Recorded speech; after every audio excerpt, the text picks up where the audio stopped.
This is Mel Thompson, and this is a podcast in a series of podcasts about political risk. Today we're going to be talking about corruption.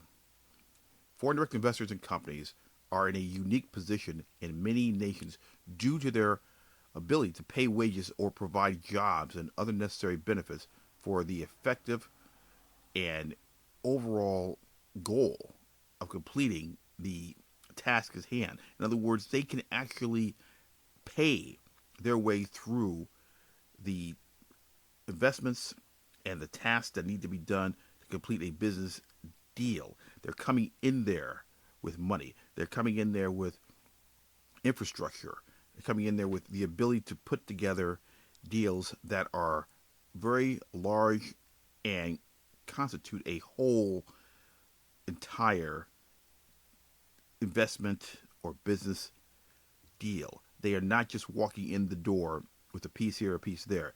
Billions of dollars are invested in foreign direct in these investments, foreign direct investments, in certain aspects of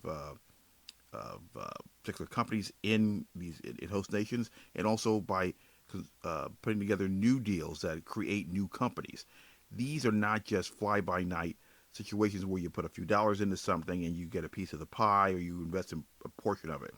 The deals we're talking about are very, very large, and because they are so large and because there's so much effort and money put into them, there has been in the past a temptation to try to grease the wheels of government a bit to get an advantage. And this is where the political risk of corruption comes into play, and this is also where the Foreign Corrupt Practices Act of 1977 comes into play.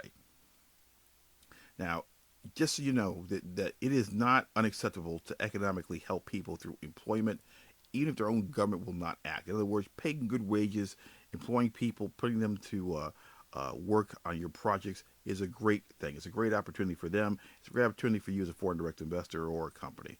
The element of dependency on the host nation government's rules and regulations is where you start to see problems creep up, and where they were starting to creep up when it came to American companies and investors in the past, which is why you have the Foreign Corrupt Practices Act. The dependency on the host nations, as far as getting uh, contracts through, getting a understanding of the political lay of the land, getting approvals, getting permits, all types of different things that need to go your way, were sometimes pushed through because somebody decided to bribe a clerk or they were going to bribe a government official. This is illegal. Now, when Congress enacted the Foreign Corrupt Practices Act, which is also known by Fcpa, which is, I'm going to start referring to it as Fcpa within this podcast, it was enacted to prevent foreign nationals from bribing foreign officials with the intent of gaining a business advantage. Common examples would be, as I said, bribing clerks. And moving forward after this was put into play, people didn't think in some cases that the government was going to enforce this. The United States government will actually prosecute you. You cannot do this. Do not believe that you walk into a foreign country, pay somebody off, and then have a business advantage. Our own government will prosecute you for doing something, for bribing somebody in a foreign nation.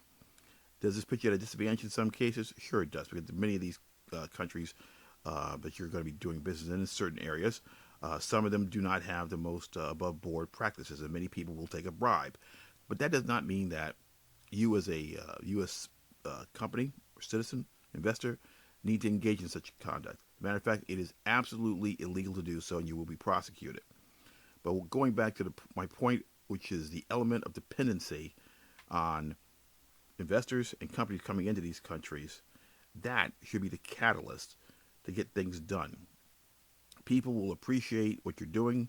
They will work hard for you, but you have to give them something in return. You got to give them fair wages, and you need to be a part of the community and not do anything that's going to destroy or even adversely impact your reputation within that country, because that will lead to other types of political risk, including civil unrest.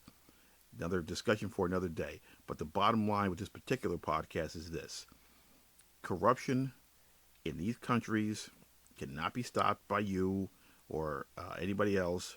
They have their own set of problems, their own set of dynamics within these countries. But you cannot get involved in a corrupt practice to the extent where you're actually giving money out to some government official to get your business deal moving. You can do this successfully by bidding, making sure you have doing your due diligence on the protections that are there within a treaty, insurance, or the contracts, but bribing your way through, eventually, even if you were able to get away with it, which you can't, is going to come back to haunt you if you don't treat the workforce that you are creating with some degree of dignity and pay them well and treat them well. You cannot have a workforce that is not content, thinks they're being taken advantage of, and also feel that your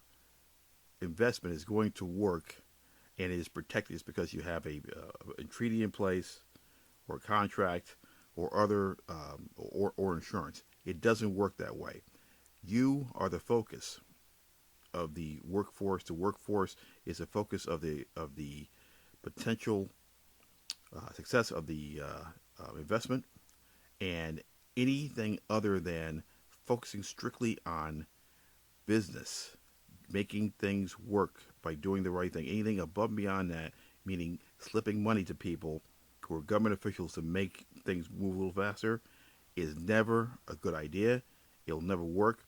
As I said, it is absolutely illegal for you as for a U.S. citizen or company to engage in this kind of conduct, and you will be prosecuted. This has been Mel Thompson.